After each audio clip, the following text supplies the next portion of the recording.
because the orbs in this game, at least in CS2, have a very hard time hitting T's wide strafing because you'll be all the way over here and they will aim like this with the orb. So they have to do a flick. Like this plan a lot, mainly because it's a perfect plan for double doors. You can see it from windows, and of course you can't see it from single door, but it's not that hard to strafe out and peek on it, right? Hello, I'm Staehr from Astralis. In today's ZOWIE Esports class, I will show you some tips and tricks on Nuke.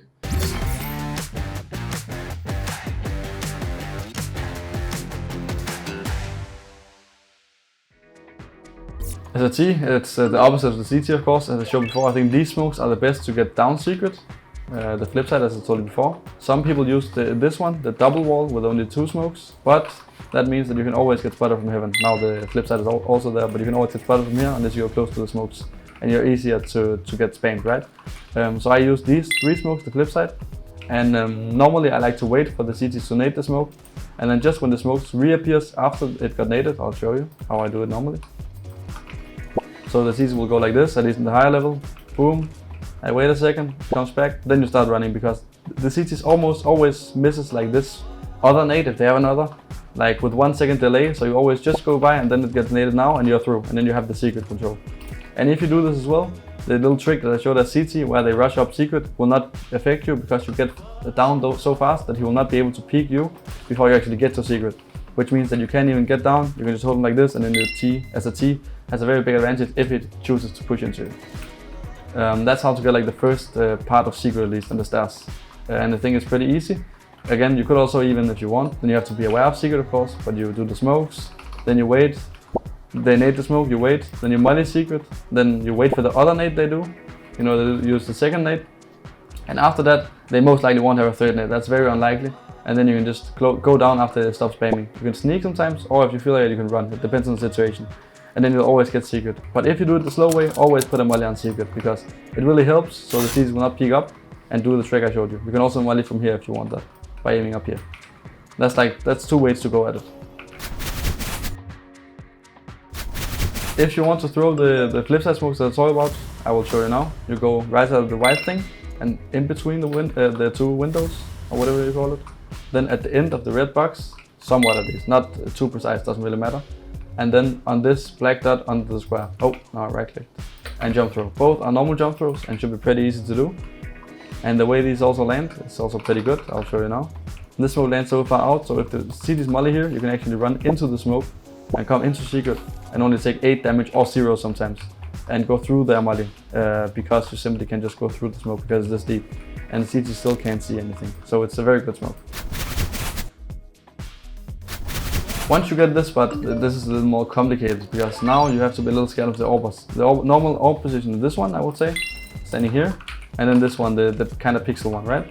And there's multiple ways to counter it. I think people don't really use flash down here. You could do it, but people don't really do it. But if you really believe he's there, you could, of course, do it, right? If you have the flash for it. But if not, you have to do very good jiggles each time, and you will see him. And if you do good enough jiggles, he will not be able to shoot you. So either you can jiggle and play for information, and like just, you know, then you know he's there, then you use the flash and you can take the space. Or if you're feeling confident and you know, when you're playing as an orb and you're just zoomed in, you don't really know if people are coming, you're not that locked in, so you'll not be ready to shoot always. Then you could give him a very good peek, or you jiggle the start position and you just go wide strafe like this. Because the orbs in this game, at least in CS2, have a very hard time hitting T's wide strafing because you'll be all the way over here and they will aim like this with the orb. So they have to do a flick. And of course, maybe the best orbers will not miss the shot, but they can't even miss it. So that just shows that if you play later, they will probably also miss the shot if you do a good wide strafe like this. And how you do that is you hug the back wall, you do the first jiggles, then you go back and just do a wide crouch peek. And that's how you kind of peek this guy if you want to peek him. And the second position, that's a lot easier to count, I would say. There's 2 possibilities. One is you have a good pre-aim, you know, if you have played the map a couple of times, you will know how to pre-aim. And you just do a crouch peek like this and do a pre-fire. But the other thing, which is more team-minded, I would say, is you get the first guy to jump like this, and you will insta-catch him because the orb will hold a tight angle always, and he will not be able to shoot you, which means you are ultra fast, and you will instantly catch him before he actually goes back to double doors, or he might even be having to do this, where he takes the shot, and then he'll just hug this wall, and then you should be able to trade him because he's stuck here with an orb, which is not good for him. Now to get secret, you have to peek a lot of different stuff actually. This off angle I showed earlier, it is good, but it's only like, if you kill him, then it's not good for the CTs. Then you can play on this kill. So you have to pick these angles good. This off angle is very common, so you can pick this. If you kill him, you always just, if you're a lot down, run together and get out double doors together, because maximum one other guy is down. If you trade him, even if he kills 2 and it's a 3v3, you will win the Afterplant by having a smoke for ramp and having a team vents. So yeah, always pre-aim this in a good way. Then for double doors, you can crouch here. Now I can't set a butt, but then you jump on top of the butt to boost, and you can peek up here and see people standing on the back position down here playing the headshot angles. That's a very good way, and the same you can do for single. Have a guy crouching under you, jump up, peek, kill. That's 2 ways to do it with a teammate, and without, you have to do like this. You could even jump for him for double, then you can see if he's there.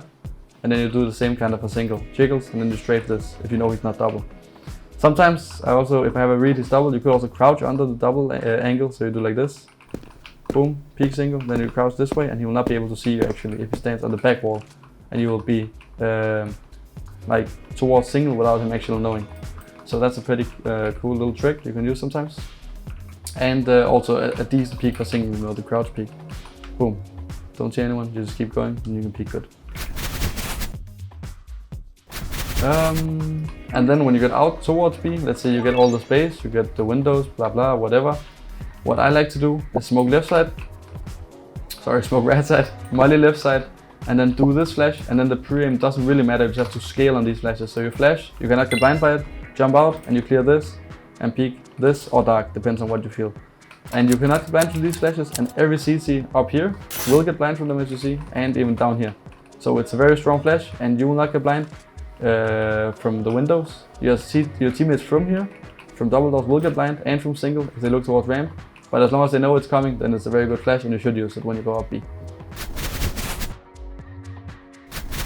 I would say if you get the bomb down, I like this plan a lot, mainly because it's a perfect plan for double doors. You can see it from windows, and of course you can't see it from single door, but it's not that hard to strafe out and peek on it, right? Compared to if you plant here, they have to, like, you don't have to be scared of windows, and if you plant incorrectly, let's say you plant here, CTs can't even defuse here and only be open to single door. So you have to be careful when you plant here. You should plant the back so it's open for double and single door. But again, this one is my favorite plant. It's good for everything, I would say. You're not open to ramp when you're planting, everything is good. And again, some Afterplant you could do. I would say playing like double door / windows is very strong if you plant it down here, as I said, because the CTs, they cannot really come in and kill you. And when they defuse, they can't even like look windows while defusing. It's so hard.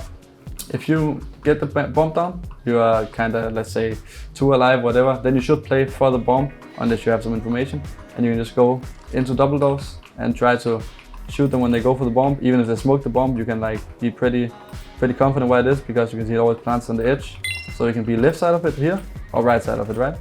And the same on the windows up here. It's pretty easy to see where you plant the bomb, and it's easy to spam. So that's just a very good plant. But if you play Afterplant, the CTs are not coming fast and you have time to take good positions, then I would still the same plant, always, almost. And then I play up here, peeking on timing. Like, especially if you have a teammate playing like this, having info, then if he kills one, chills, whatever, then you can peek on his contact, and this is a super strong setup because AK up here, super strong. Insta headshot, insta kill, and the CTs have to scale at some point, which means they have to do like this and run out, and that's why you have a good peek. And you should be able to get a lot of kills in the side. Kill one, chill a little bit, pick on your teammate again, and keep going. And I think that's super strong. If you're 5 alive, then you most likely have some util. Then always keep the ramp smoked up. Either side is good. Like, it doesn't really matter. It's just whatever, like what positions you have and what you prefer. Because if you have one of the side smokes, the CTs cannot retake B. Let's say you have right side smoke. You can just sit one guy holding like this, holding the smoke. One guy holding left side, and then people just be ready to peek on this guy. Let's say you have him just here even. Then you have one guy holding smoke here. If they go through, this guy can peek with him. This guy is holding left side, so if they come out left, this guy and this guy will be able to peek, and they have a triple crossfire and will kill the guys coming out ramp.